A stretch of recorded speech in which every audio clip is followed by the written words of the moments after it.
PRS drop fill. Well, folks, PRS SE thingy. I don't know what year it is. I think I've already done some of this, so you'll see it. Hopefully there's some intro to this. If not, I am just drop filling a ding. Guy was doing some adjustment or something. He dropped a pair of pliers on the top there, and it was making him a little crazy. So I just done other work for him. He asked me if I could make it look better. I said, yeah, I can make it look better. It might not be perfect, but it will definitely look better. It could very well be perfect, but I don't like to promise anything too far out.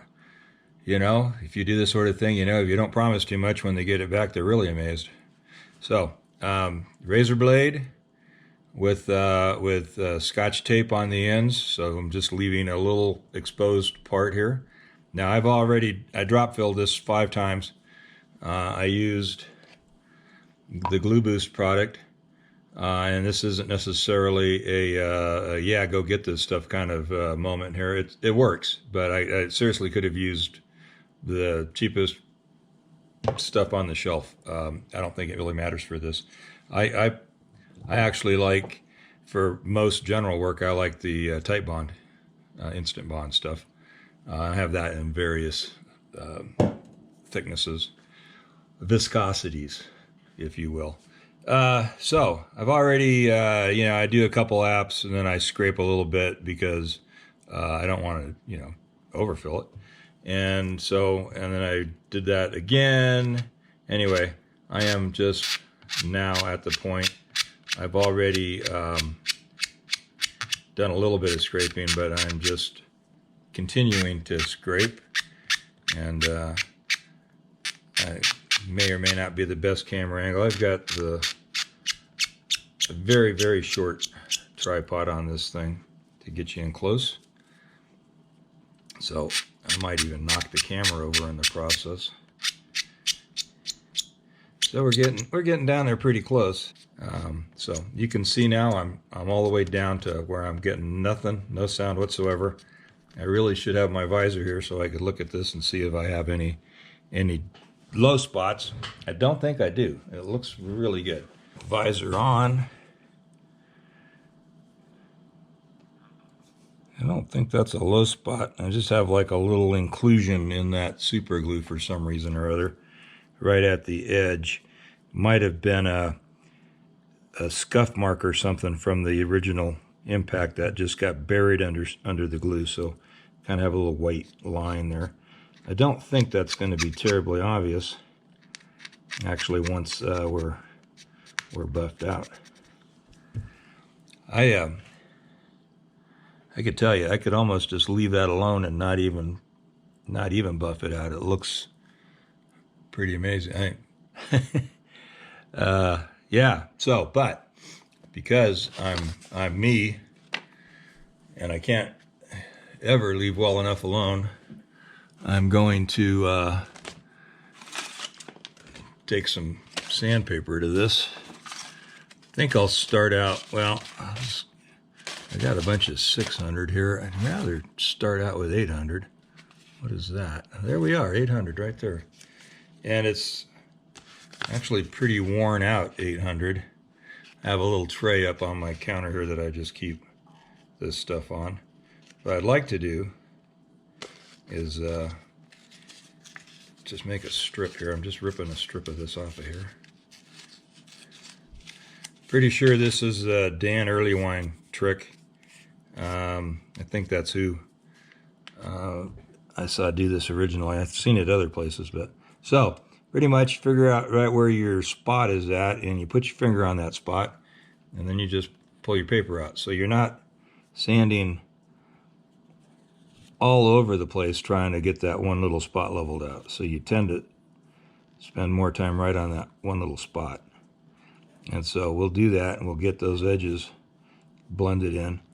And then we'll hit it with some 1000. It's already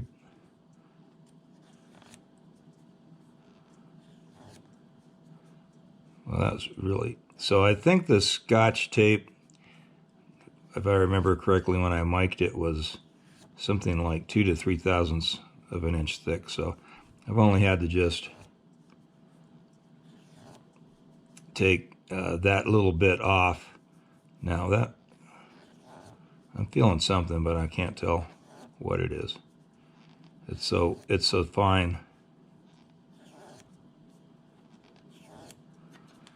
And I am looking at it through my visor. This 800 is barely even leaving any scratch marks on top of that glue. What it is doing is it's clouding it up now, so it's not transparent.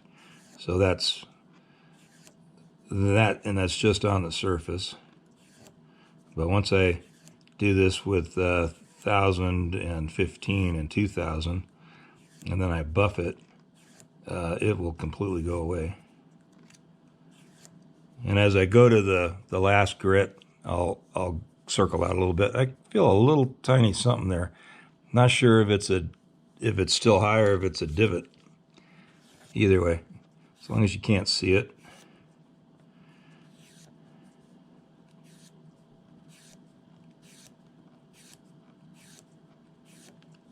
Yeah.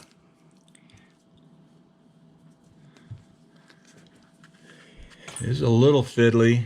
You do have to kind of pay attention to what's going on when you do this.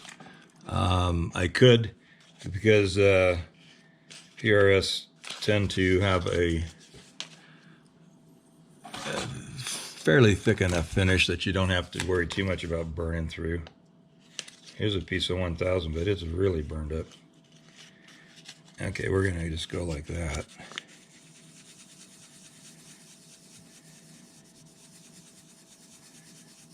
If it was on a radius part, then you might have to be a little more worried about possibly burning through, because this is where the finish will get thin when it's being buffed out.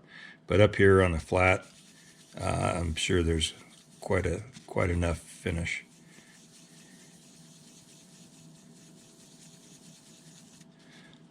All right, yeah, that feels really good. Go over here to. I am seeing just the slightest little bit of dust is collecting, so I've got a couple little dimples there, and I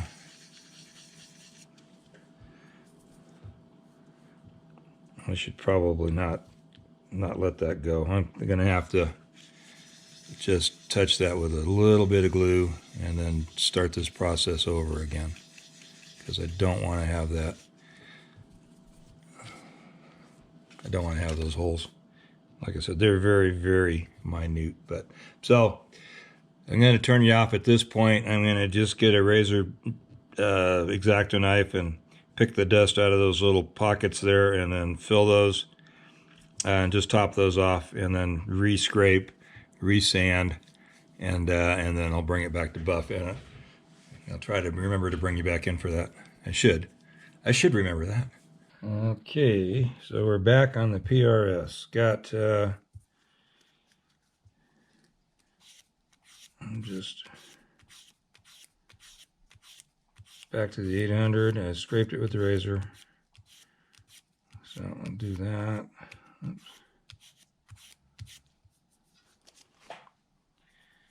A little. So there, find that 1000 again. I should just get a new piece out, but I'm dizzy. I've got a line going through that thing, which I can only see with my glasses on. And getting bigger and bigger on that, so 1500.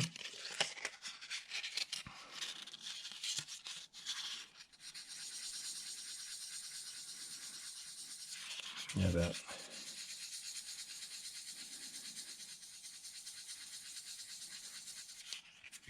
Oh, I got carried away with the back edge of that paper over here somewhere.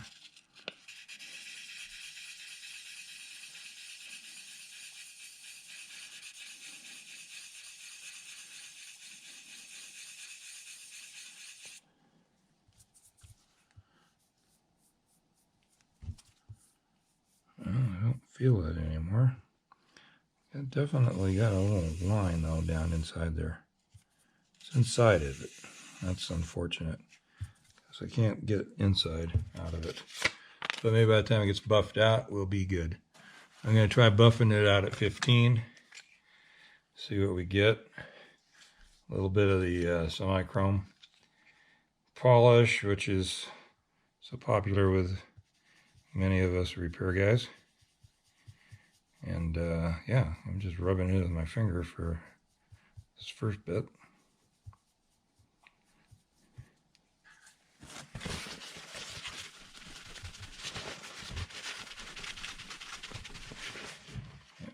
Get a sideways look at this with my visor.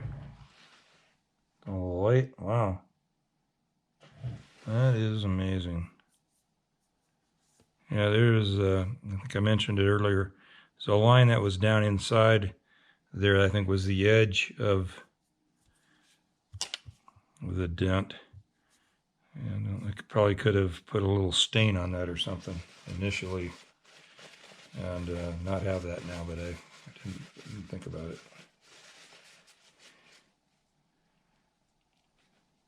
Of course, at this point, it is too late. And I don't see any scratch. I do have some sunshine out there today, so I'm going to go check that out in the sunshine. Just pick it up and look at it at a little off angle.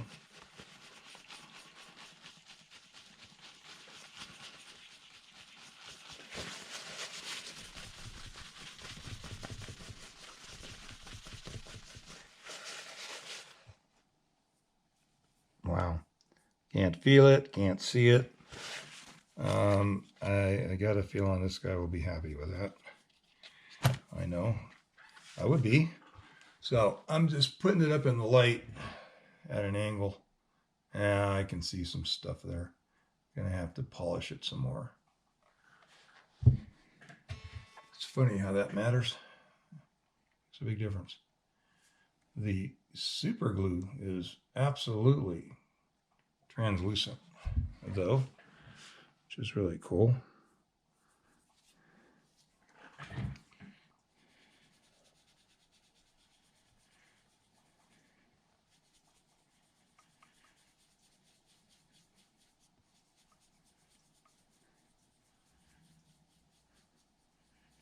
Where I'm seeing some is not at the repair, but where I hit, and it was 1500, but I just got kind of a scratch off the edge of the paper over here, so I'm just trying to buff that up. Then I'll hit the whole guitar with my restoration polish. What's it called? Preservation, not restoration. Preservation polish.